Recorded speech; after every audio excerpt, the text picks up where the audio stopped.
The new supervisor got all the employees fired and replaced them with her own people. She was fired herself, and now she's lost everything, because no one will hire her. A few years ago, I was desperately in need of a job. I had just been medically discharged from the US Army. I had met a girl, now my wife. She moved in with me, bringing her 2 small children from a previous marriage, and I was bouncing from one dead-end job to another. I had practically nothing to offer employers, no skills, no experience, so my job options were extremely limited. I decided to take a risk and went to an interview at a small security company, and they hired me on the spot. They liked that I had served in the military. They bombarded me with questions that only a veteran would know how to answer and offered me their biggest contract. I ended up working at a site where a multi-million-dollar construction project was underway.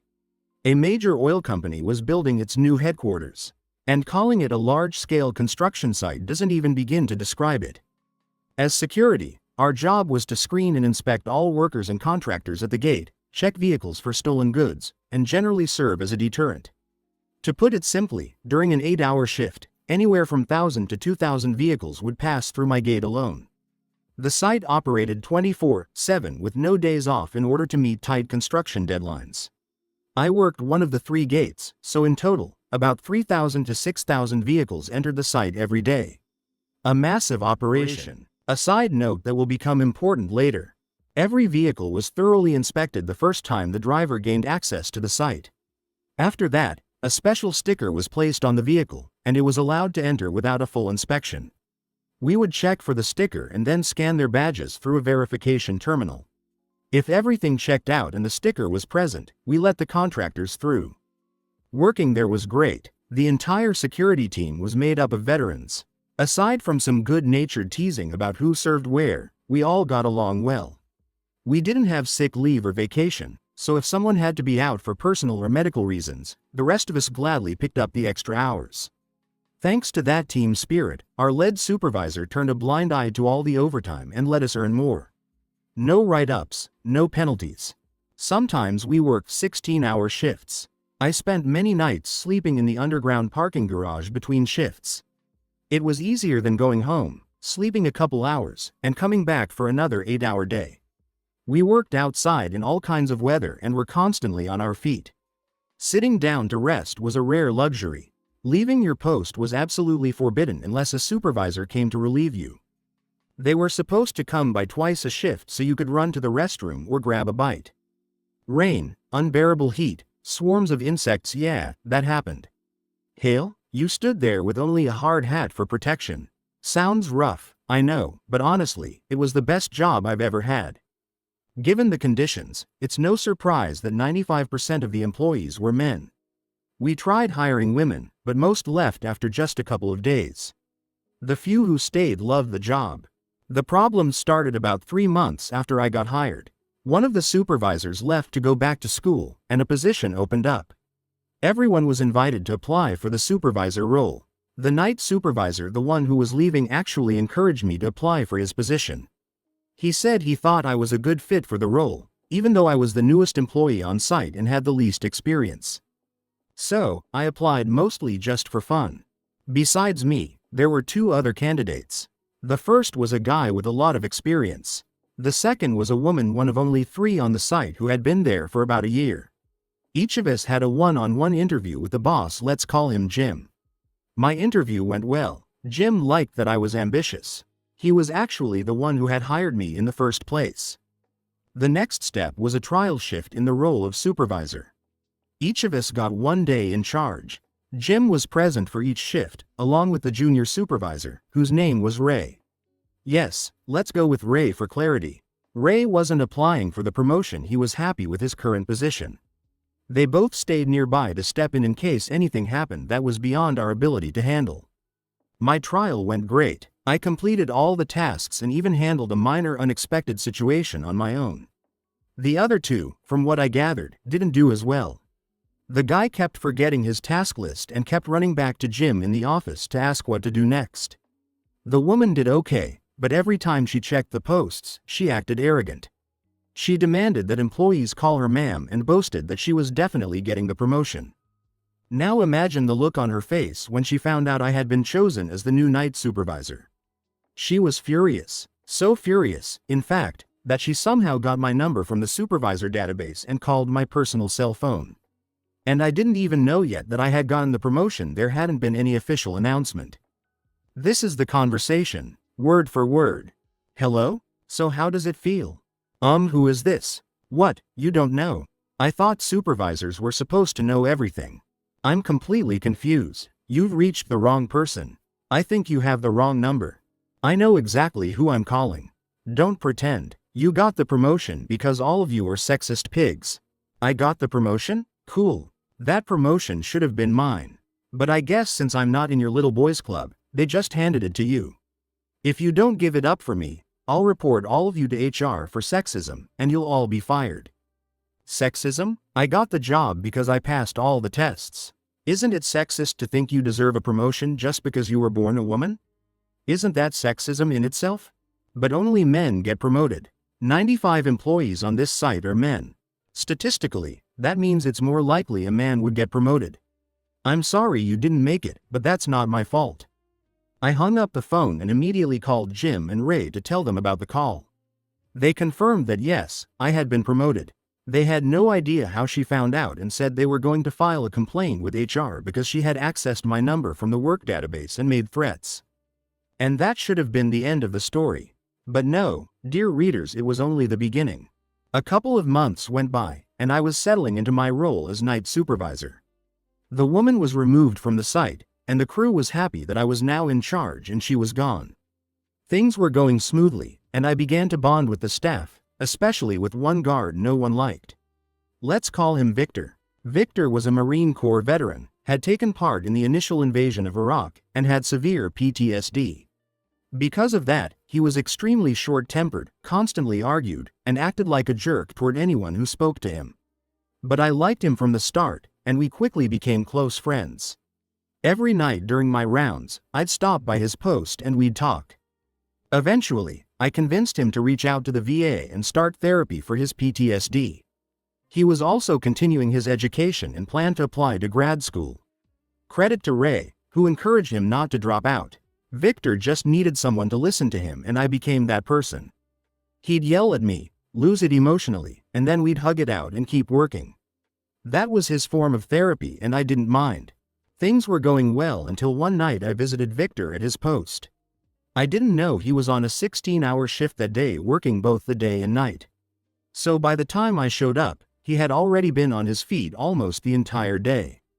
He asked me if I had talked to Jim recently. I said no, I hadn't. It turned out Jim hadn't shown up to work that day. A few more days passed and Jim mysteriously vanished. 3 or 4 days after his disappearance, Ray called an emergency supervisor meeting. It was me, Ray, and the other second shift supervisor. The meeting was to figure out what had happened to Jim. We pooled all the information we had and decided the best course of action was to call the corporate office. Maybe they knew something. Jim wasn't answering his phone, and we began to fear that he had ended up in the hospital or worse, and no one had told us. At first, we were bounced around from department to department, but finally, one HR employee, a friend of Ray's, let it slip. Jim had resigned. That woman, the one from earlier, apparently hadn't been bluffing. After she was removed from the site, she hired a lawyer and began a lawsuit against the company. The charges: sexism, favoritism, and sexual harassment. It turned out that Jim, who was a single guy, had started flirting with her. They exchanged some pretty explicit messages, and the idiot used the company-issued supervisor phone to do it. She had copies of the texts. When the company checked the phone, they found all the evidence. She wasn't lying. There were pictures, lots of them. She was brilliant, a wicked genius. She knew the previous supervisor was about to leave, and she began cozying up to Jim. She pursued him, flirted during face-to-face meetings, touched him, slept with him, and over text played the innocent and let him take the lead. In the end, the texts made it look like he was pressuring her into sex and promising her a promotion even before the position was officially open. At the time, it had all been a game. But now it looked like a premeditated plan, just in case she couldn't get the promotion on merit. And for the company, that was enough. When Jim realized what was happening, he just resigned. We were left without a boss. And even worse, to avoid going to court, the company brought the woman back to her previous position.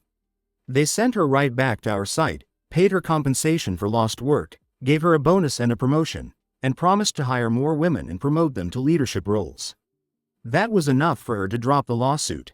And since there was no other management on site, the three of us, the supervisors, took over running the location until they either appointed a new manager or promoted one of us. Almost 2 months passed, and the woman turned out to be an absolute nightmare. She constantly canceled her shifts at the last minute, and since no one liked her, no one was willing to cover for her.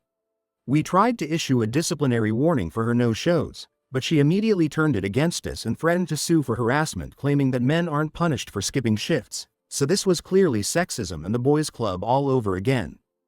But then one day she went too far. She seriously disrespected a representative from the oil company during one of his site visits. He ordered that she be removed from the project immediately and permanently.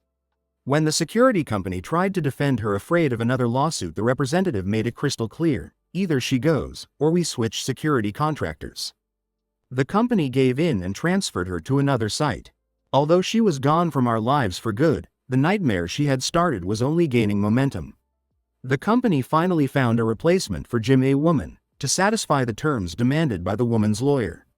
Our new boss, well, I have a lot of names for her, but let's call her Tasha. Things started going downhill with Tasha from day one. She worked on the site for almost 2 weeks before introducing herself to anyone on the second shift or to me. I was still working nights. What kind of manager doesn't speak to her supervisors for 2 weeks? It took her another full month to meet all the guards. Sure, the site was busy, but it wasn't that big. The beginning was, to put it mildly, rough. She had no military background and clearly didn't respect the fact that all the guards and supervisors were military veterans. Most of us had served in combat zones and were extremely self-reliant. She saw us as dumb muscle who needed constant oversight. The word micromanagement doesn't even come close to describing the level of her interference. And it would have been one thing if she were improving operations or making things more efficient, but she could barely handle the simplest tasks. She kept making stupid decisions and irritated everyone just by being around. We, the 3 supervisors, tried to train her, help her understand the job, bring her up to speed, but she ignored all our input. About a week after she finally introduced herself to the team, things started getting worse. Our desks were suddenly flooded with write-ups, dozens of them, sometimes more, all targeting a single employee at a time.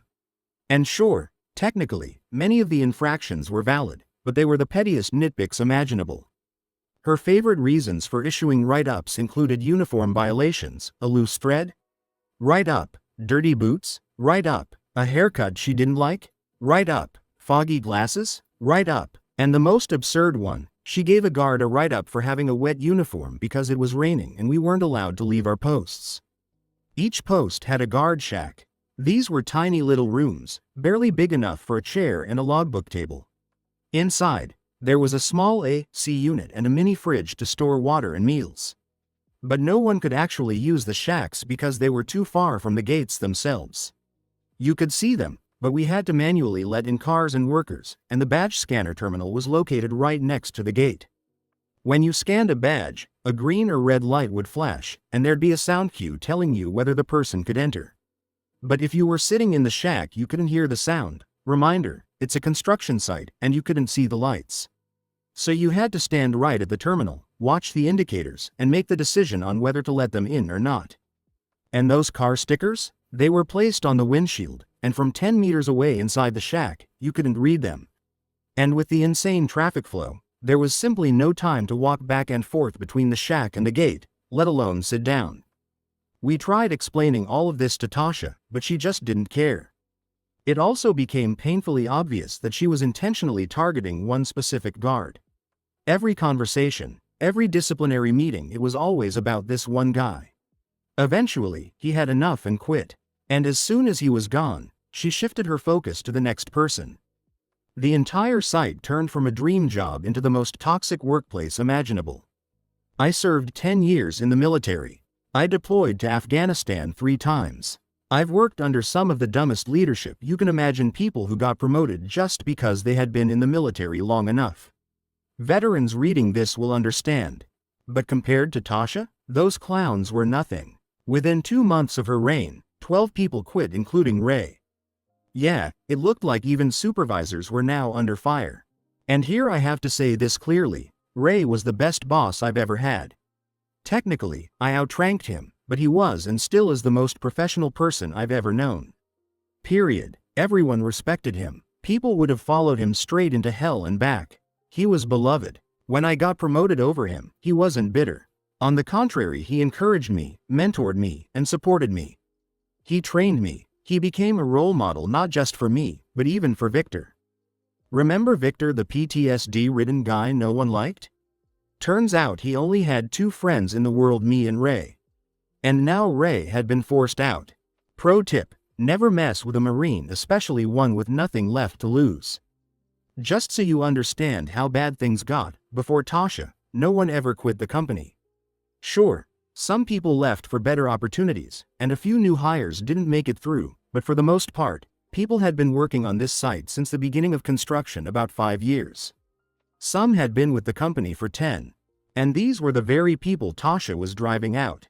I hadn't smoked in 3 years, but things got so bad that many employees started smoking again. Even I did. You'd think with that many resignations, we'd have a staffing shortage. But no, the moment someone quit, they were instantly replaced. And it didn't take long for me and the second shift supervisor to realize these new people weren't veterans. They had terrible attitudes. They treated other guards and construction workers like crap.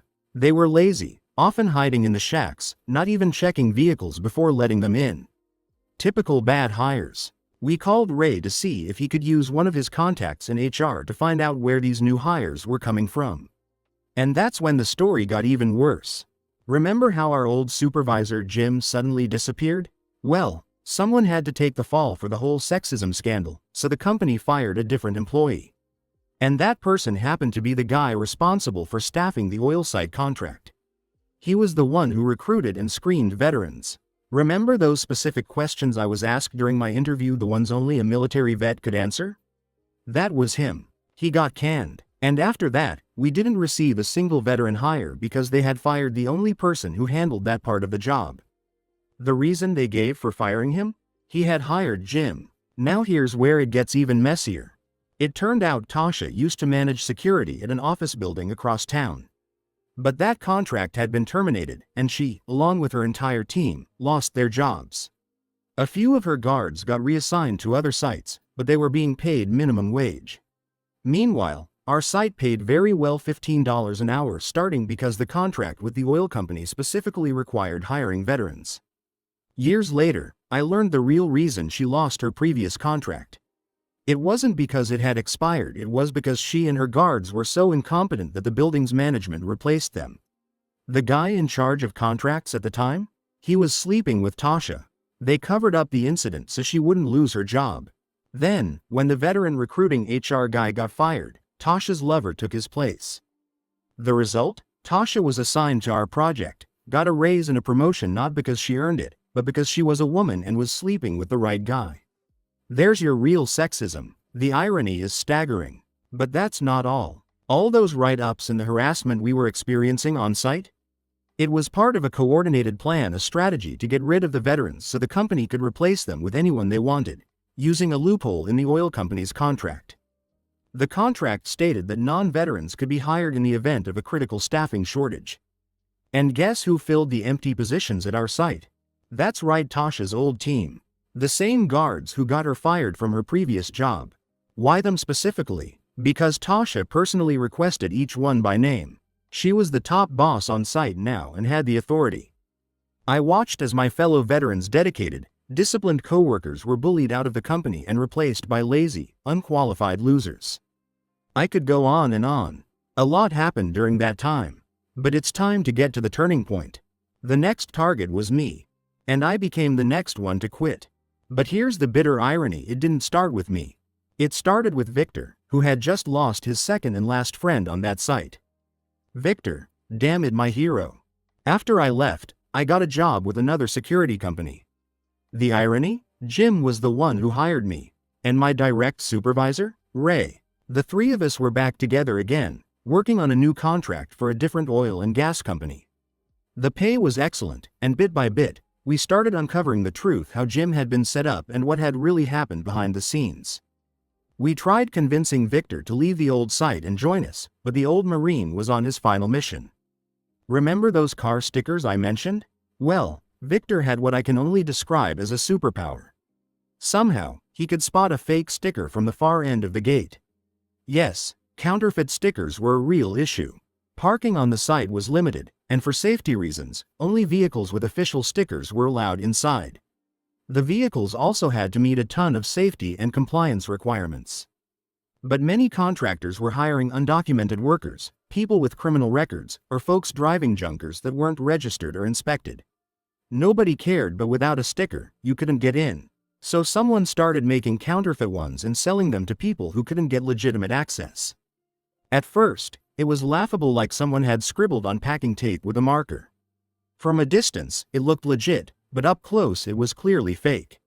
According to the rules, when a fake sticker was spotted, the guard was supposed to stop the car, call a supervisor, who then had to track down the foreman, the employee's boss, and a police officer, who would remove the sticker and ban the driver from the site permanently.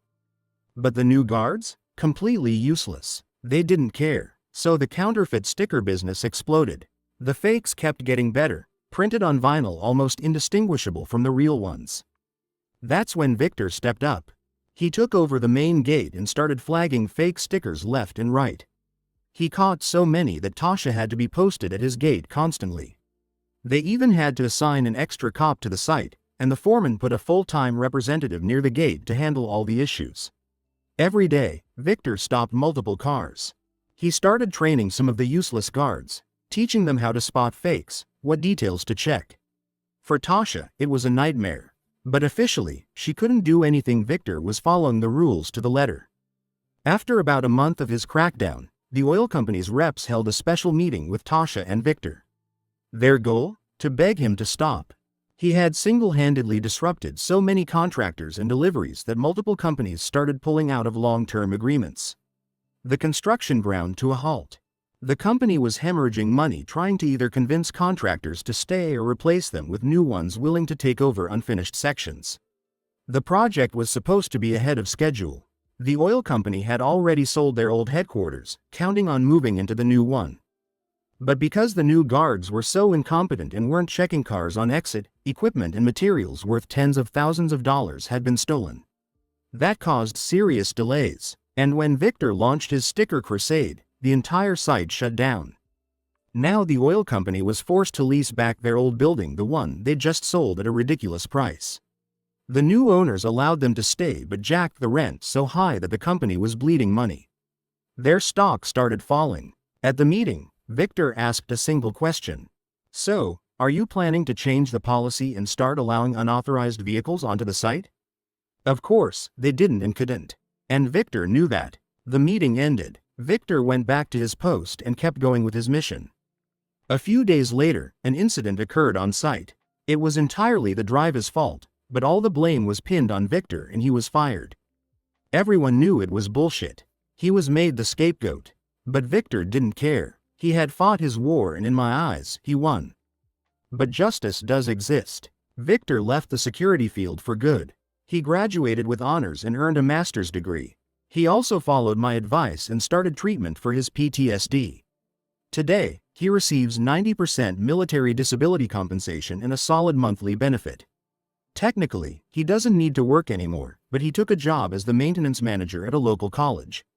His mental health has drastically improved, and he's even looking to buy a second home. We still talk regularly, and he remains one of my closest friends.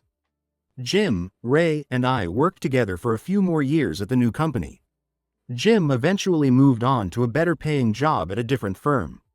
I've only spoken to him once since, but I heard he got married and is doing well. Ray became a contract manager at another security company much closer to home. He's still happily married and adopted 2 nephews whom he's raising along with his son. We still keep in touch, and at least once a year, the 3 of us, me, Ray, and Victor, meet up for a good drinking session. I myself became a senior security supervisor at the company, but I recently quit due to political differences. I now work as an HVAC technician. And things are good. My wife and I are doing great. And what about Tasha? Well, eventually, she was fired for the complete disaster she caused. It took years to untangle the whole mess, but karma caught up with her. Jim once called me after he'd already moved on to another job to give me a heads up. Tasha was applying for a position at a new security company. As soon as he realized who she was, based on the stories Ray and I had told him, he personally denied her application. Then she showed up for an interview at my company. Guess who was in charge of hiring? That's right, me. I asked another employee to escort her into my office. She walked in, all dressed up, smiling, ready for an interview until she saw me. The smile vanished. She turned around and left without saying a word. I immediately called Ray and warned him she was on the move. A few weeks later, she showed up at his office for an interview. He later told me that when she saw him, she burst into tears. She admitted that she hadn't been able to find work since being fired. Every single person who had interviewed her by sheer coincidence had been a veteran who worked on that original site. She lost her house. Her husband left and took the kids when he found out who she'd slept with for the contract. She was living in her car, begging Ray for a job. But Ray, the most professional man I've ever known, a former Marine, knew exactly what she had done to Victor, how she had set him up. And he told her, "Go to hell, and if you end up there, tell the devil I said hi." Pro tip: never mess with a Marine.